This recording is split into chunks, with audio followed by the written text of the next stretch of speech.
Alright, welcome back to a new video. Today, I'm going to be teaching you guys how to make a good, simple thumbnail in Photopea. Photopea is basically a free version of Photoshop, and it has a little bit less tools Photoshop has, but you don't need those for a good thumbnail.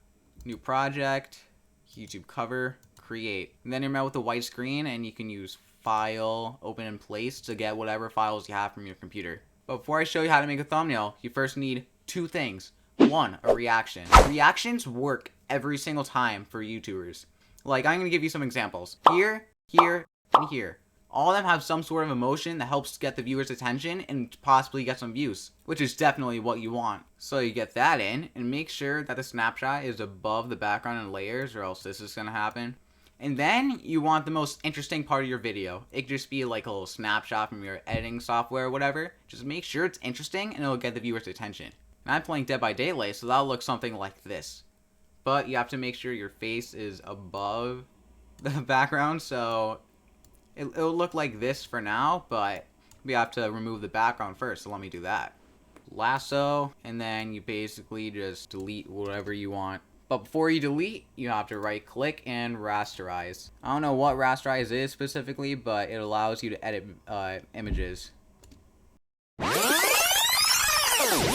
Then if you need to change your view a little bit to get the rest, then that's totally fine. And if you overlap your face accidentally, you can just do undo or control Z. I mean, it doesn't really matter if you overlap it that much, because it's not really gonna... no one's gonna notice. It's a small thumbnail. And the edits I add later on will make it really hard to see.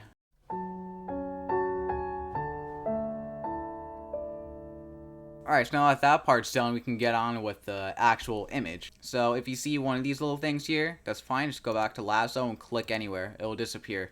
I don't know why it does that, but I figured it out. So you don't have to worry. Alright, we'll move the image over here. So I'm gonna move my face to the right side a little bit. Make myself about this big and get myself this close to the screen. I'll get rid of that part too. Now we should be good. So again, I'll get it right about here. Then I'll move the snapshot right here. This is basically all you need to do, but I'm just going to move myself a bit more in this direction anyways, just in case. That's good. Now we get ready for all the effects and edits. So we are going to go to blending options on my snapshot and outer glow. You see that little bit that just appeared? Now you're going to click on outer glow, make this white instead. And this is where things get a tiny bit complicated. So you're going to get this spread out to about 14, the size a bit more than that. This is about all you need. Then I'm going to make the range a bit higher, spread a little bit, and that's basically all you need.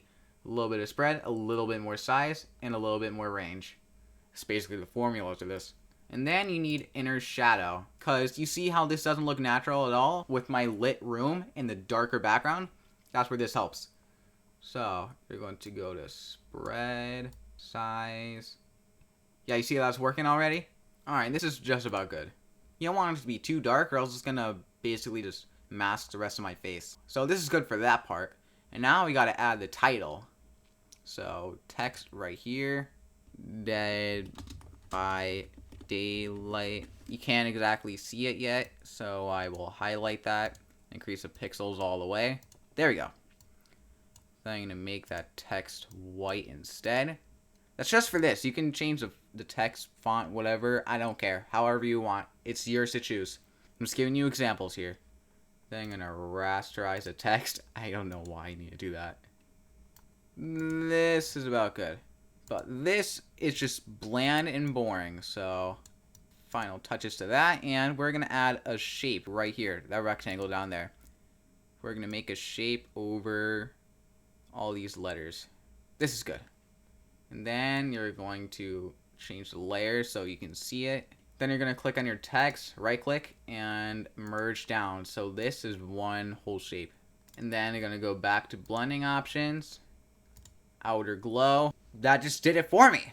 Again, do the same formula as before. A little bit of spread, a little bit more size, a little bit more range. I'm going to tweak this a little bit, actually. That's good. Perfect.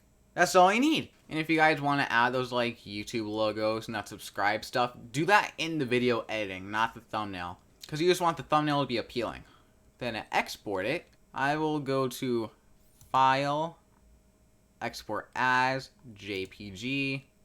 Make sure that this is 1920 by 1080 or YouTube will not allow you to use that as your thumbnail. Learn that the hard way. But YouTube is known for downgrading the quality of your video and thumbnail for smaller creators. So make sure, like, when you're exporting videos too, make sure it's 2560 by 1440.